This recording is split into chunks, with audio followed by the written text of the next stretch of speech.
Bom, vamos falar um pouquinho da emissão na posse. O que é a emissão na posse? É um instrumento judicial que a gente utiliza para dar a posse de um imóvel para quem não a possuía anteriormente. Só pra gente, exemplificar o que isso quer dizer. O que é a posse do imóvel? A gente está tratando nesse caso da posse direta. A posse direta é você estar dentro do imóvel. Esse imóvel que eu moro, por exemplo, ele é locado, né? Então, eu tenho a posse direta desse imóvel e o dono do imóvel, ele tem a posse indireta. Então, é esse tipo de posse que a gente está tratando. A posse de poder entrar e sair do imóvel. O dono realmente da matrícula de registro de imóvel, ele não pode entrar no imóvel que eu tô locando, que aí seria também uma invasão de domicílio. Só pra gente poder prosseguir. É esse tipo de posse que a gente tá falando, de poder entrar e sair do imóvel. Voltando, então, o que é a emissão na posse? É um instrumento que a gente utiliza para dar a posse de um imóvel para quem não a possuía anteriormente. O que acontece, por exemplo, no caso de alguém que compra um imóvel em leilão? Essa pessoa não tinha a posse do imóvel anteriormente. Então, é a primeira vez que ela vai ter. Ele foi adquirir o imóvel de leilão e agora ele quer poder entrar e sair, utilizar, pôr para alugar, vender aquele imóvel que é dele. Então, a ação que a gente tem que utilizar nesse caso é a ação de emissão na posse. E por que não é uma ação de despejo? Porque a gente não está tratando aqui de uma ação que envolve um contrato de aluguel. O despejo a gente só utiliza ele quando existe um contrato de aluguel, um acordo de aluguel, não precisa ser o contrato físico. Então, como a gente não está tratando uma ação, onde tem essa contraprestação mensal pela utilização do imóvel, não cabe aqui uma ação de despejo. E reintegração de posse? Também não.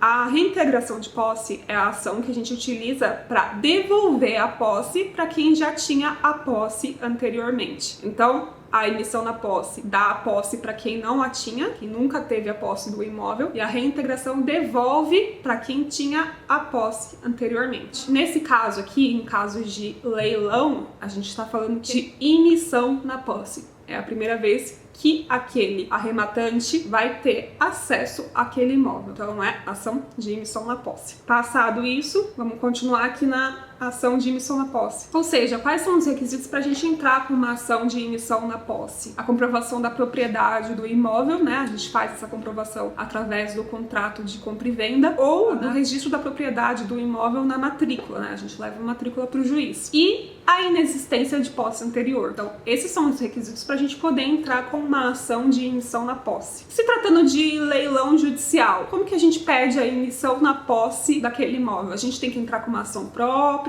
ou a gente pede ali naquele mesmo processo que levou o imóvel para leilão? Nesse caso, em casos de leilão judicial, a gente pede a emissão na posse por petição simples dentro do processo que levou o imóvel para leilão. Ou seja, não são duas ações. Você vai se habilitar naquele mesmo processo que levou o imóvel para leilão e por petição simples. Requer-se a emissão na posse, termos em que pede deferimento, você solicita assim a emissão na posse. Super simples, Não é uma nova ação. E isso está previsto no Código de Processo Civil de 2015, em 3 artigos. O artigo 880, parágrafo 2º e inciso 1º, o artigo 901, parágrafo 1º, e o artigo 903, parágrafo 2º e o parágrafo 3º. E vamos ler aqui comigo. Artigo 880. Não efetivada a adjudicação, o exequente poderá requerer a alienação por sua própria iniciativa ou por intermédio de corretor ou leiloeiro público credenciado perante o órgão judiciário. Parágrafo 2º. A alienação será formalizada por termo nos autos com a assinatura do juiz, do exequente, do adquirente e, se estiver presente, do executado, expedindo-se, inciso 1º, a carta de alienação e o mandado de emissão na posse quando se tratar de bem imóvel. Artigo 901.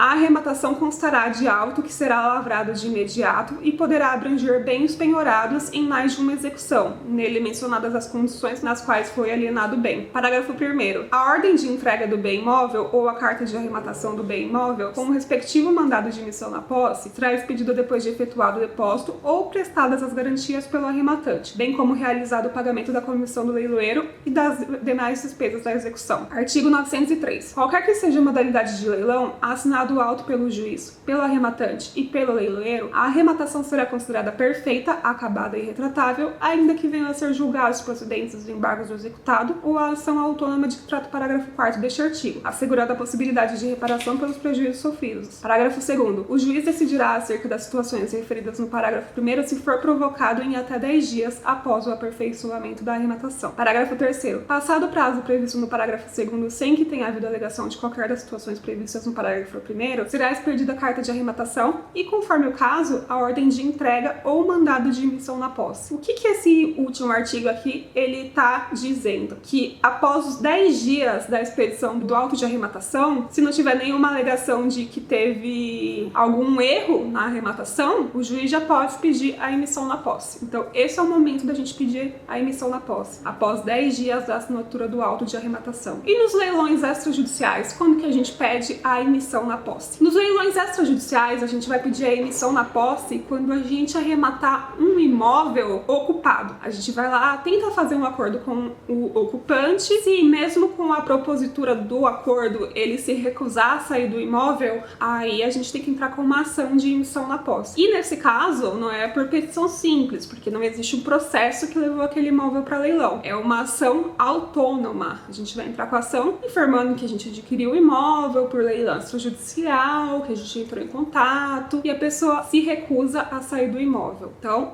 é uma ação autônoma, uma nova ação. Uma dica que eu dou, quando você for fazer uma ação de emissão na posse por processos, né, de leilão extrajudicial, não coloca o nome do ocupante, coloca qualquer pessoa que se encontre no imóvel. Até porque às vezes o ocupante ele não quer dar o nome dele, ou ele dá um nome falso, ou então já é, por exemplo, um locador. Então, a emissão na posse, ela se dá em face de qualquer pessoa que esteja dentro do imóvel. Então, se você coloca assim, você não sabe exatamente quem que tá lá. Então, você coloca o nome da pessoa que consta na matrícula. E quem tiver lá não é a pessoa que tá na matrícula, vai ficar eternamente procurando essa pessoa da matrícula. E a pessoa que realmente reside lá, ela não precisa receber. Então, isso faz com que o processo vá demorando, vá se estendendo. Então, coloca assim, qualquer pessoa que se encontre no imóvel. E uma coisa que a gente pode fazer também para que o processo seja mais rápido é pedir a expedição de liminar. Como é que a gente pede uma liminar de emissão na posse? A gente tem que fazer a comprovação da probabilidade do direito e do perigo do dano. O que é a probabilidade do direito? Como que a gente comprova a probabilidade do direito? Através do compromisso de compra e venda, ou do contrato de compra e venda, ou da matrícula do imóvel. E do perigo de dano?